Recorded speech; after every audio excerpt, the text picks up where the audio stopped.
সাইদি সাহেবের চিনছি আমরা, এমপি আসছে পর তখন তাকে চিনছি, তাছাড়া তাকে আমরা নামও পাইনি আর তারে আমরা চিনিও নাই।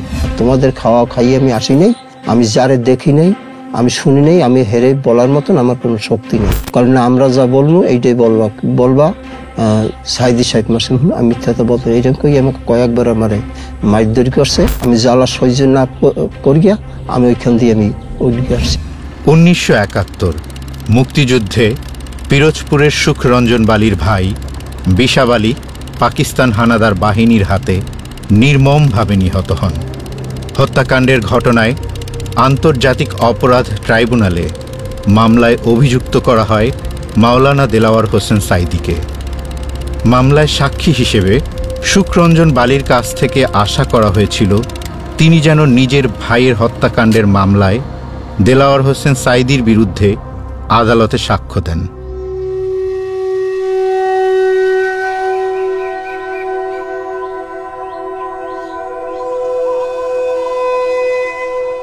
আমার নাম হলো সুখরঞ্জন বালি। আমি ওই বড় বড় ঘর তুলতাম। আমি নদীতে ট্রলার মাছ ধরে ট্রলার গড়তে পারতাম। চতুর্মাস পড়লে আমি শিবই আমি ঘুরতাম। আর এখন বর্তমানে আমি সবারই আরাধনা করি।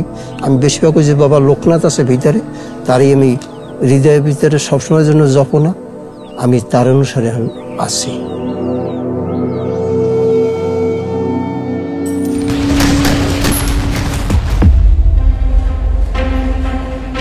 এখন 1971 সালে যে বিবরণ হয়েছে, তখন পশ্চিম পাকিস্তানওয়ালারা আমার ভাইকে মারছে।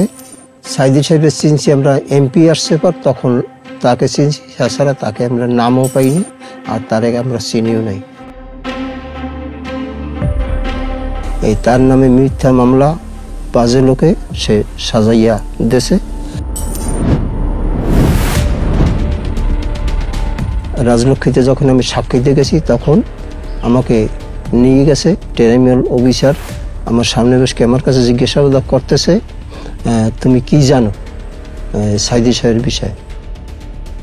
সে একজন ভালো লোক, সে যখন এমপি ছিল তখন আমরা মায়ের কোলে আমরা ঘুমাইছি, সে এইরকম পরিস্থিতির সে আমাকে রাখছে ভালোভাবেই।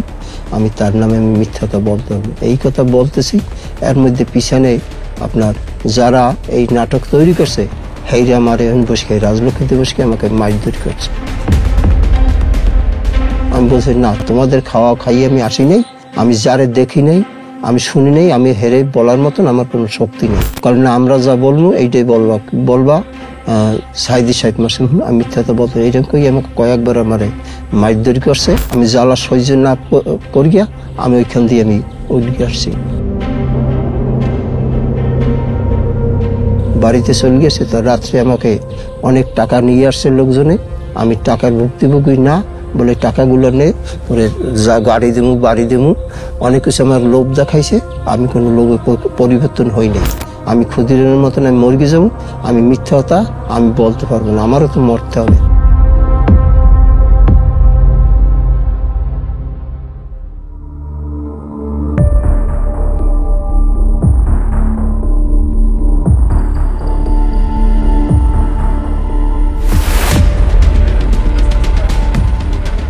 আমার যখন গাড়িতে আমার ব্যারিস্টার ছিল মিজানুর রহমান, আরও একজন ব্যারিস্টার ছিল, সামনের গাড়িতে ছিল মাসুদ সাইদি।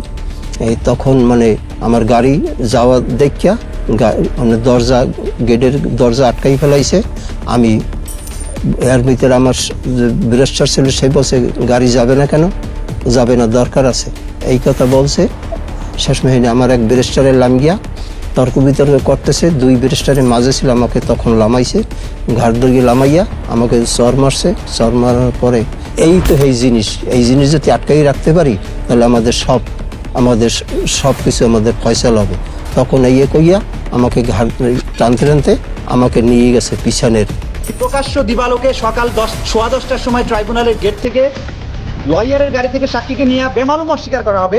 নেওয়ার পরে পিছনে ফাঁকা যে ট্রাক গাড়ি, এইটা আর কি টানিয়ে উড়াইয়া আমার মুখ কালো কাপড় দিয়ে আমার আটকাই ফেলাইছে। আটকাই হেলানোর পরে আমি কোন দিকে আমাকে নিয়ে গেছে তা আমি দেখিনি।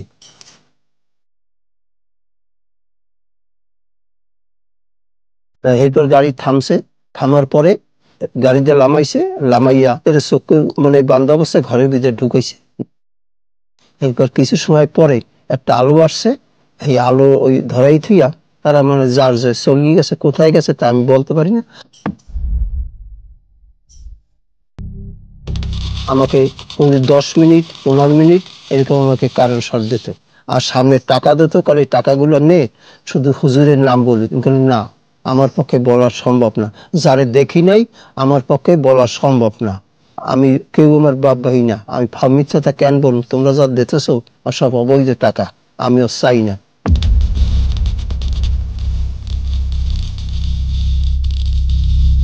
আমি অসুস্থ, মানে ওই ভিতরে যে কারেন্ট শর্ট দিয়েছে আমি হাঁটতে পারতাম না, মানে আমি উড়ি আর ওই পড়িয়ে যাইতাম।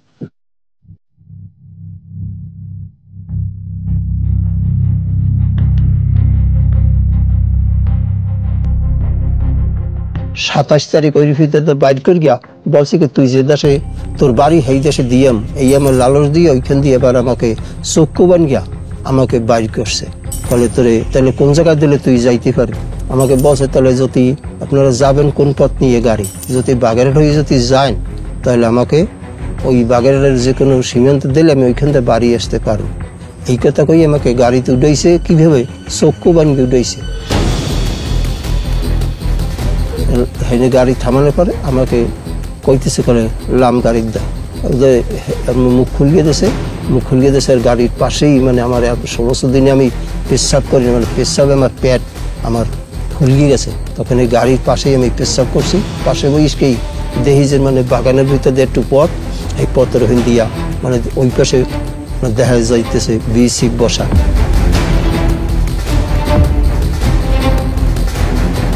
হাঁটবি কিনা হাট, আমি বললাম না আমি হাঁটবো না, আর সে আমার জ্বালা না দিয়া আপনারা আমাকে গুলি দিয়ে মারিয়ে ফেলান, আমি সামনে আমি যাইত না। তখন তারা আমাকে দুইজন মানুষের ঘাট ধরে গিয়া আমাকে নিয়ে বিসিফের হাতে নিয়ে দেশে দেওয়ার পরে আমাকে ওখানে বসে নেওয়ার সাথে সাথে আমাকে দুই কান কাছে মাইট গেটে করে ঘুষে দিয়ে ফেলাইয়া পিঠ ঢালাই হের পর হলাইয়া মানে আমাকে লাতি আমার পিঠ মোড়া দিয়ে পশ্চিমে দিনে পিঠ মোড়া দিয়ে বান গিয়া আমাকে এইরকম মোটা বেতের লাড়ি দিয়া পিড়াইছে, মানে আমাকে অনেক মার গিয়ে না, আমি ব্যাপারটা আমি নিজে ইচ্ছা করি আসি না। তবু মানে হেরা বলতেছে হিন্দি ভাষা, আর আমি বলি বাংলা, মানে কেউ কথা কেউ বুঝিনি, আমাকে মারছে অসম্ভব।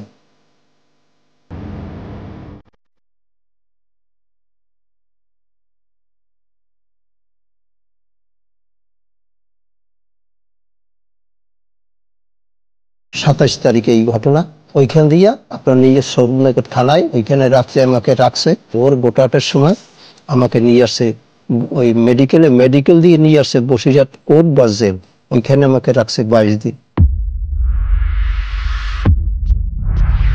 22 দিনের দিন আমাকে দমদম কারাগারে নিয়ে গেছে। আমি খুব অসুস্থ, ওই পাতলা যে আপনার ওই টিনের প্লেট আছে 4 কাপের নিচে দিয়ে ওই দীর্ঘ 1 প্লেট ভাত খাইতেন ডেলি দুপুরের সময় 12টার সময়, আর ওই 2 লিটার পানির বোতল, ওই 5 বোতল 6 বোতল পানি খেয়ে থাকতাম।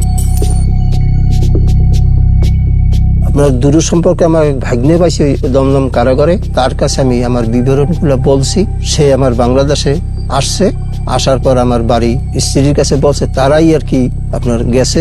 যাওয়ার পরে বিশ্বের মানবাধিকার সংস্থায় মানে বিভিন্ন দেশের লোক আমাকে সহযোগিতা করছে, তার অনুসারে আমি বাংলাদেশে আমি আসছি।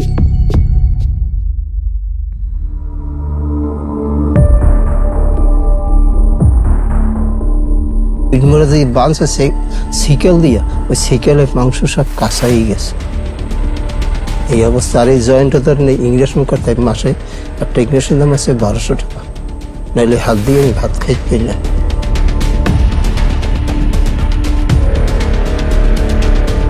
আমি কোনো কথা সততা নিয়ে আস কথা না, আমি কিছু এই কষ্ট করলাম, এই কষ্ট থেকে এইভাবে কিছু জীবনটা কিন্তু আমার যাবে।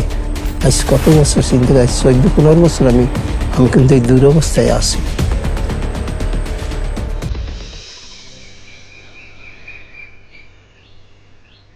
ঘর কিন্তু আমার হাতে কিন্তু উঠেছে, সিরিয়াল বন্যার পর উঠেই আমি 1 সপ্তাহ থাকতে পারি। এই যে আরো তার মায় মানে হাইত আসে, সেও কিন্তু মারা গেছে।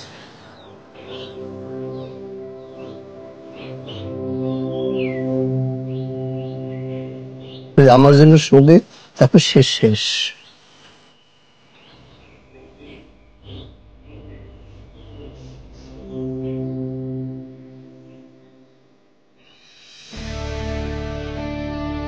আমি একজন হিন্দু মানুষ, আমি জীবনে বাজি রেখে আমি হুজুরের মানে বাঁচানোর জন্য আমি চেষ্টা করছি।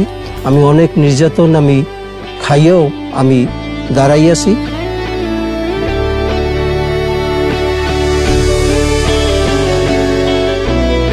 আমার এই জন্মস্থান আমার ভালো লাগে। হিন্দু মুসলমান সবাই যদি আমার এক লগে আমরা চলাফেরা করি, আমরা খুব সুন্দর লাগে।